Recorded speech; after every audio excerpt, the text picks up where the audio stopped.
राधा वल्लभ श्री हरिवंश। जब श्री लाडली जू छिपने के लिए आई तो लालजू महाराज का श्री लाडली जू ने रूप देखा तो लालजू महाराज सहसा खड़े हो गए। लाडली जू के मुखमंडल पर जैसे ही लालजू महाराज की दृष्टि गई तो लालजू महाराज के नेत्र वहीं पर स्थिर हो गए। उनका शरीर कंपायमान हो गया। प्रेम का ऐसा लक्षण प्रकट हुआ कि लालजू महाराज का तन मन विकल हो गया। क्षण भर में लालजू महाराज मूर्छित होकर भूमि पर गिर पड़े। लाडली जू ने ये सब कुछ देखा नीलांबर की ओट से। लाडली जू की करुणा समुद्र बनकर बह रही थी, लेकिन संकोचवश उन्होंने कुछ नहीं किया और वह धीरे धीरे अपने कदम पीछे करते हुए सखियों की ओर चल पड़ी। जब लाडली जू सखियों के पास पहुंची तब सखियों ने आश्चर्य से पूछा कि लाडली जू, आप तो छुपने के लिए गई थी, तो आप छुपी नहीं, आप वापस लौट आई। तब लाडली जू ने कुछ नहीं बोला। लाडली जू मौन खड़ी रही। उन्होंने केवल एक संकेत किया कि चलो अब मुझे और खेल नहीं खेलना। रानी जू का आदेश मिलते ही समस्त सखियां चल पड़ी। किसी ने लाडली जू से कुछ नहीं पूछा।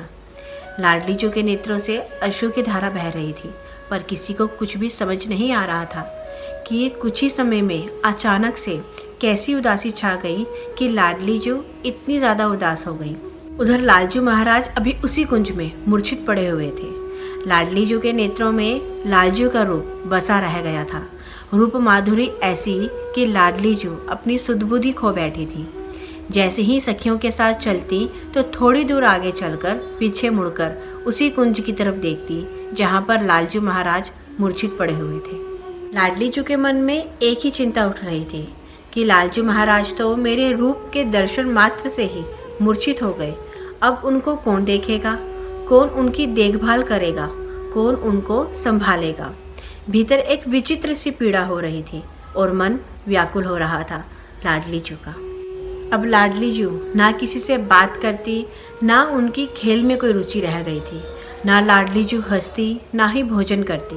किसी को यह ज्ञात नहीं था कि लाडली जू की सारी रुचियाँ क्यों जा रही हैं, क्यों लाडली जू को अब किसी भी विषय में कोई रुचि नहीं रह गई है, क्यों लाडली जू इतनी ज़्यादा उदास रहने लग गई हैं। महारानी जू की दशा अब अत्यंत विलक्षण हो गई थी।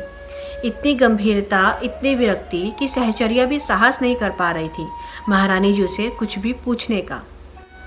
सहचरियाँ केवल तिरछी दृष्टि से देखती हैं और मन में आकांक्षा करती हैं कि क्या हो गया है हमारी स्वामिनी जी को। ना स्वामिनी जी हमसे कोई बात करती हैं, ना हंसती हैं, बस केवल एक मौन छाया हुआ है, क्योंकि स्वामिनी जी केवल लालजू महाराज की चिंता में थी, केवल उन्हीं के बारे में सोच रही थी। आज ये छोटा सा भाव था जिसमें महारानी जी केवल लालजू की चिंता कर रही हैं। लालजू मूर्छित हो गए हैं, इसीलिए लाडली जी इतनी गंभीर हो गई हैं कि उनकी किसी भी विषय में कोई रुचि नहीं रह गई है। राधा वल्लभ श्री हरिवंश।